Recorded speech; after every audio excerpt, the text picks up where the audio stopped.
Hey, g'day, Andrew at Donnybrook Gold. I'm down the shaft we've got here at Mt Cara, up the top of the hill, and I've got a new problem at home with my new crusher that I've run out of ore. So last night I made this new drill, a modified one. So I welded a bunch of knobbly bits on the end to try and make it a bit bigger diameter to help clear the clay. And I'm going to have a bash. There's an alteration zone, I think it's called argillic alteration, next to the epithermal veining. These were steam veins coming up, leaving chalcedonic quartz with allanite and bringing sulfides and hematite as well, which means it was an oxidized fluid coming up. But either side there's this sandstone zone that's been altered by the heat and the fluids that sort of percolated through, and a lot of that's turned into kaolinite, clay, and quartz grains, and that's much softer. So I'm going to drill into that on the side and try and dig into either side of the hard ore veins and then smash some out so I can take some home, because now I've seen the gold, I need more. Alright, it's not quite as good as I was hoping for. Maybe the ground's a bit harder than I thought. Had to get it started so I can actually hang on to the drill and the phone, and I've got a bit of water going in the hole too. So here we go.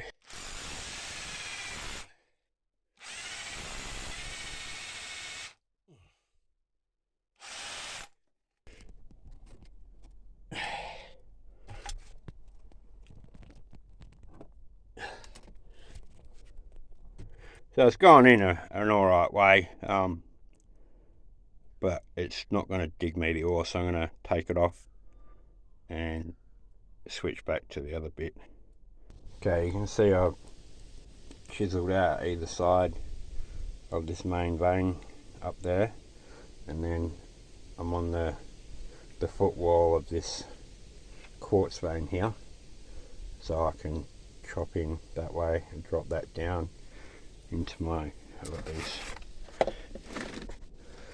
half bits of PVC that go into a feed sack and then a big potting bag, and then I can hook them straight on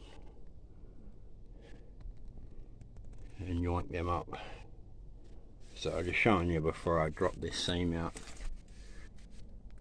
You can see up through the middle is this really ironstone chocolate brown stuff. That's got good gold in it, and in amongst this quartz vein here there's gold too. I'm especially liking the look of this bit. Right.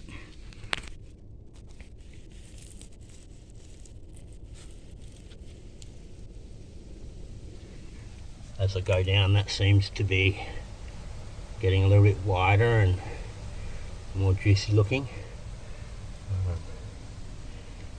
Got to get on with this, so I'll chip away. So I've taken this chunk out up to there. It's cut in nearly to my elbow. Drops down. Got this hook. Dad was a marine engineer, so he had a bunch of stuff. Snap shut, and lucky I can hook these loops from up the top there, and I don't have to come up and down this ladder each time to pull these bags out, which is wicked. Don't ask me how much I got. It's heavy. Way too heavy. So I've made this bit of an ore roaster. It's a bit of an upgrade from Weber. And that's about 3-4 metres long. 2 sheets of galvanised iron, well, it's colourboard, not gal. Drawn in the middle, sitting in a trench on the side of the house pad. So that's got all logs and some leaf litter and bark underneath. I'm about to put a lid over the top, screw it down, and stick the leaf blower there, blast air through and get that all as hot as possible to break down those rocks. But also, it's been raining again here in Bridgetown. It's a pretty miserable day. I've been away in Perth on a training course and I forgot to cover it up, so it got a bit wet. But I was going to dry it anyway and cook it, so it's got all the clay in there as well now. Bit of an experiment. I've got 2 more sheets on top to keep all the heat really concentrated inside. And this is where it'll spill down when it's all been heated, because all the clay will fall through. Like I've got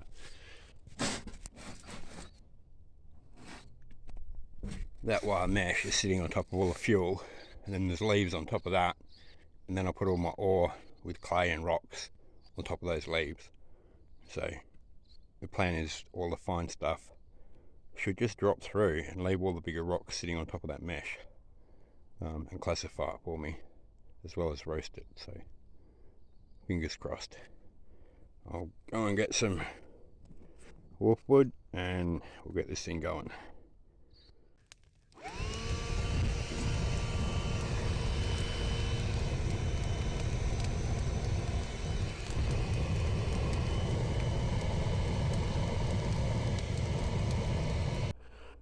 So a couple of modifications I've made. We've still got the fine material that goes straight through, and the first screen that takes off the oversize, but I'll put a little shot back down the bottom there to blow the dust back up and back up high and out through this side one.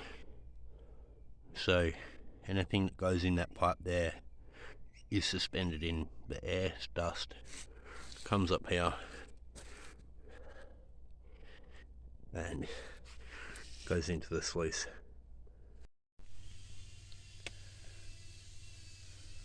Alright, so I'm down to the last little bit of this roasted ore. It went way better than I expected. So the only big rocks that I'm going to have to break are these ones. Pretty much everything else exploded and broke down, and I can just feed it straight from here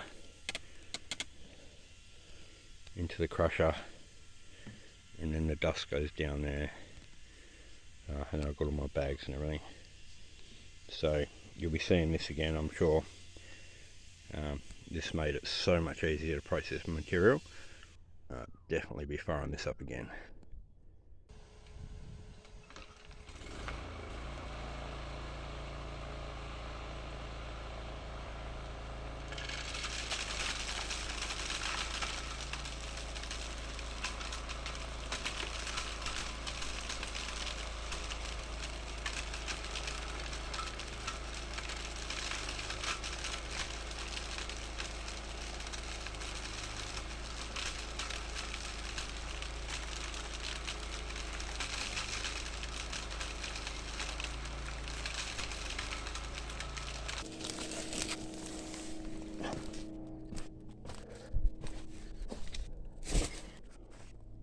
So I've got a old traffic cone,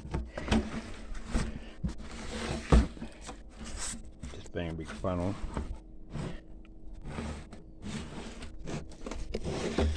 Goes straight into a bag. And this one here,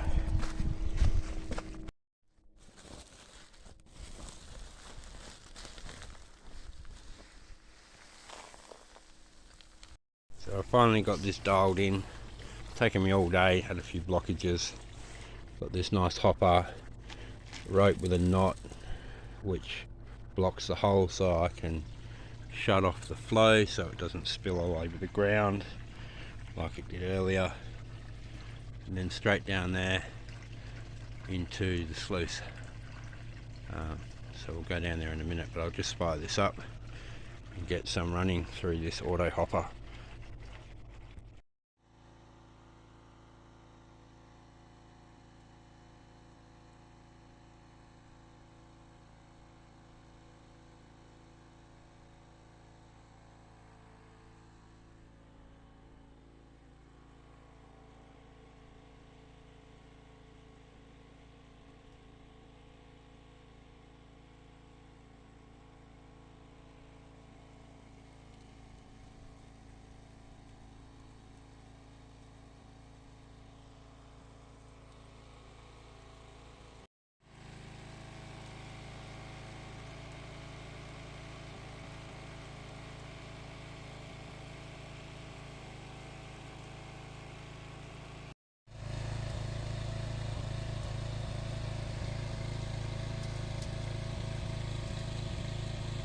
Do you think Andrew's mum will be happy with this dust going on her roof?